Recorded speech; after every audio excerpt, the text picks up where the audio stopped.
Hi everybody, I am Devon and I am a librarian from the Worcester Public Library. Like you, I am home today, so I thought that today would be a good time to do a book recommendation for you. So this is going to be the first of my at-home book recommendations. I'm going to be doing these every other day at 4 o'clock, so I hope you'll join me.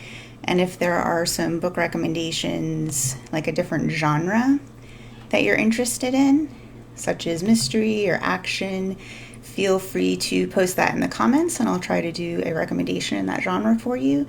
And of course, you can also post questions and things like that in the comments down below.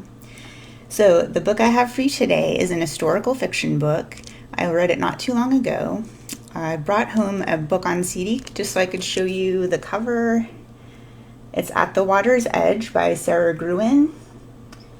Some of you might remember her name because she wrote Water for Elephants, which was super popular, and I think it was made into a movie too.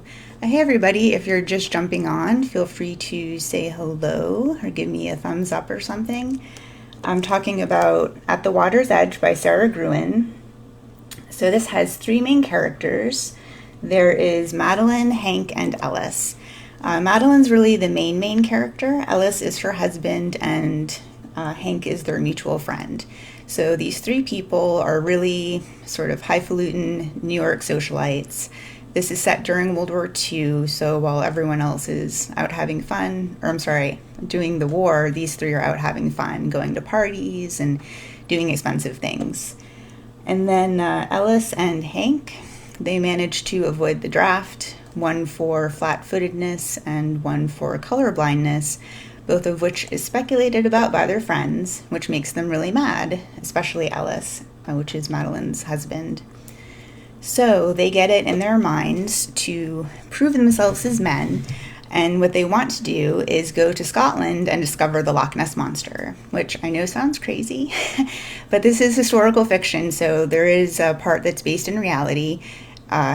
Ellis's father in this story is based on a real character. There was a man who made some hoax photography pictures of the Loch Ness Monster back in the day, so really big footprints and sort of hazy images of what might be the Loch Ness Monster, but he was disproved, which was a huge disgrace to the family. So in this historical fiction book, Ellis is the son of this character. So not only does he want to prove himself as a man, thanks Linnea, not only does Ellis want to prove himself as a man, he wants to prove that his dad was correct and there really is a Loch Ness Monster. So this is World War II. It's not really a good time to travel, but they insist. Madeline doesn't really want to do it, but because Ellis sort of pushes her and Hank wants to have a good time, they decide to go to Scotland.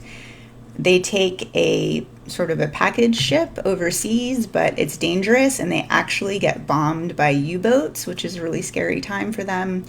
It really solidifies Madeline's feeling they shouldn't be there, but the men don't really let that sink in. They get to Scotland and everything's different. There's rationing and blackouts, and there's no electricity at the inn they're going to. And Ellis and Hank sort of separate themselves. Thanks for all the emojis. Ellis and Hank sort of separate themselves from the community and they keep using all their tourist words, whereas Madeline starts fitting in with everybody.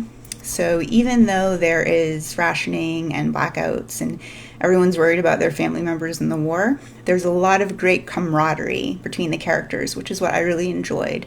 So Madeline starts becoming friends with the women who work at the inn that they're staying at, and it's really cool to see the relationship develop. What else do I want to tell you? Oh, there's a magical aspect, of course, because of the Loch Ness Monster. They talk a little bit about trying to photograph it and different tests that they're running, but there's also some Scottish mysticism, which I thought was really well done. It wasn't too much, so if you're not really into magical stuff, I don't think it would bother you too much. I listened to this book on audio as an ebook. I downloaded it, so there's a ton of electronic book copies and a ton of digital download copies. You just have to go out there and look for it. If you do the audio version, I thought the lady did a really good job doing the narration. She did awesome voices for different people. I thought she got the accent really well. So again, I'm going to be doing this every other day, an online book recommendation. If there's anything you want to hear about specifically, like a mystery or something, feel free to put that in the comments. Any questions, let me know. And as I said, this is available through Overdrive for download on your app or desktop, or also through Libby. It's a great book. It was an easy read. It really passed the time. I hope you like it, and I hope you like the book talk, and I'll see you in a couple days. Hope you're all doing well. Stay safe.